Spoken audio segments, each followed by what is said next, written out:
Put a smile on your face when you're moving from place to place. Viewers, welcome back this morning to the Tobago Updates Morning Show. We are chatting at this time with Joseph Jordon, Sergeant of the TTPS. He's going to give us some updates this morning from the TTPS, as well as the topic of the conversation this morning is juveniles committing crime. Officer Jordon, good morning and welcome to the program. Good morning to you. Good morning to Trinidad and Tobago, your viewing and listening audience. Thanks for having me. Well, it's good to have you here.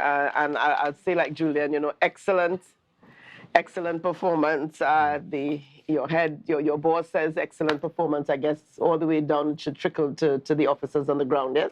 Well, we'll hope so. Hope so. All right. I'm not going to go any further there.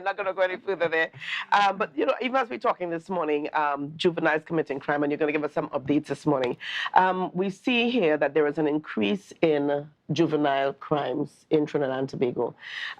This almost seems unheard of from my time as a young person growing up in Trinidad and Tobago. Now we see here a lot more younger persons, and we thought maybe just the delinquent males, but now we're seeing delinquent females, so it's across the board. Almost as though there was that desire to shed blood, that desire to see death, to see blood shed, to see death. And I don't mean to sound so graphic or so morbid, but that seems to be the direction.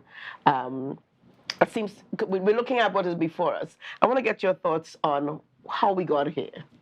All right. Clearly, your expression should not be considered as morbid. Those are the facts that we are facing in our society. We got here as a result of poor parenting, moving away from the church, the loss of morals and ethnic values in our communities, and this is the result, or these are the results that we are reaping in this day and age. What we have discovered and what continues to be trending, as was discussed in your previous program I was listening in, the gang leaders are seeking the interest and providing that level of support for a lot of young people. And in one of our avenues, in one of our ways, in order to stop or to reduce these level of crime, we need to prevent these young persons from joining the life of these gangsters or this life of glorified wealth. Because what is happening, the large sums of money and power are being attracted to, and this comes at a price. So basically, when you meet young persons, especially those who are engaged in this life of crime, they are telling if they live to reach 25, they are considered an old man in the business. So they are actually prepared to die, and unfortunately, when you are prepared to die, at such a young age, it tells you have nothing to live for, and therefore you do not care about anybody in your society as to how violence may impact your home, your neighbor, your extended family, the community, the country at large. And this is where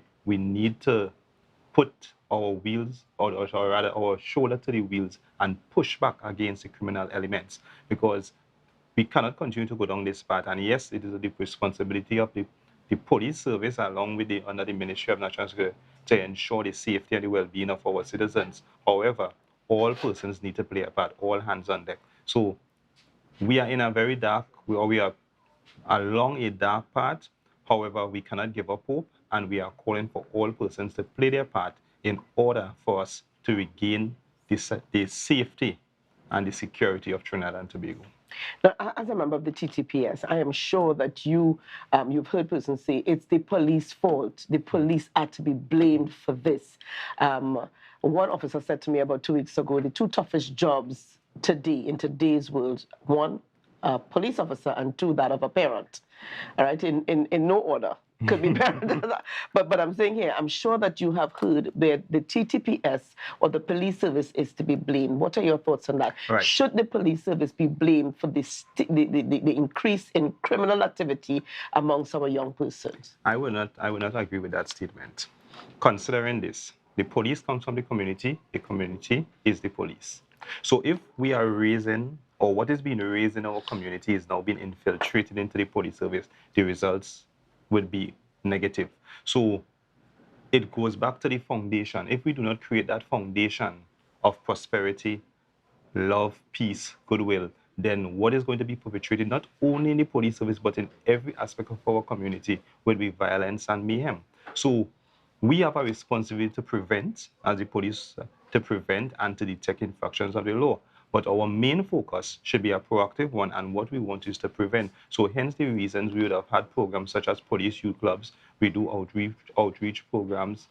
We advise the community as to community and person as to what they should do to improve their safety. And basically what you want is to create an environment where persons do not see criminal activities or crime as an attractive and profitable market. All right. How do we regain? I mean, how do we move back there?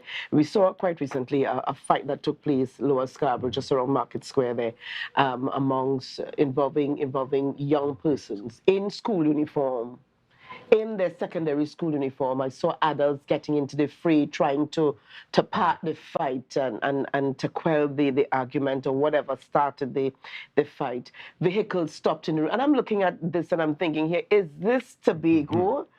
Is this Tobago? I mean, it almost looked, if I did not know the buildings and the uniforms, I would have said, this is outside, this is Jamaica. I don't want to call it, let me not, this is not Trinidad and Tobago. This is not Tobago. But how do we get back to where we were? How do we move away from it? Not even getting back to where we were, but how do we move away from it at this point? When we have young people, and rightly so, our guest before, Hannah Benjamin, indicated, yes, that they're hurting. The young people have their own stresses to deal with. We understand. How do we move away from this behavior to being the Tobago children that we once knew? Well, it's a multidimensional approach at this point in time.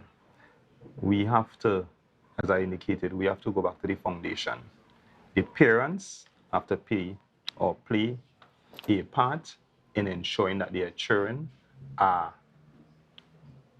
doing what they ought to do. For example, all right, if you have a fight after school around 5 p.m., 5:30, the question is, shouldn't these children be home already? Why are they still on the streets? School overs basically between 2:45 and 3 o'clock, in particular secondary schools. Right. And 5 o'clock, 4:30.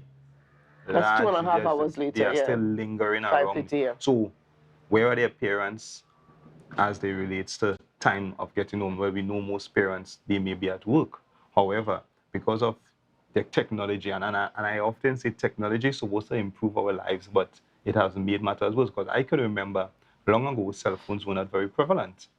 And when you leave school, you have an estimated time in which to reach home. That's and if right. you don't reach home within that time, somehow your parents will know, whether it be via those days would have been landline, or is a neighbor, or the person who may Somebody would have seen you. Somebody would inform them. Now, almost every student, every child has a cell phone, and yet we do not know what they are doing and what is going on with them. So we need to use the technology in the positive way.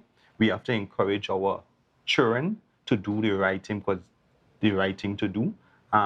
We as the police, we would continue to do our part by doing our patrols. We as much as possible, we've tried to, like, for example, the after school patrols, where we would have our officers be in particular in the Scarborough area, ensuring that law and order is kept.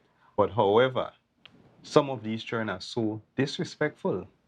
They even oppose the police, or even any adult who may sometimes tell them, well, you shouldn't be home, you shouldn't be on the street at this point in time, try and get home, and sometimes they would curse them out. So we have a problem generally, but we need to work together to really bring some sort of normalcy to our island of Tobago, because we have to take back Tobago, and we cannot allow the gang culture to infiltrate Tobago more than it has already done. And it is basically a situation where the gang life is attractive, it weighs a lot on wealth, or the hope of wealth, but... I like how you put it, the hope of wealth. Go ahead.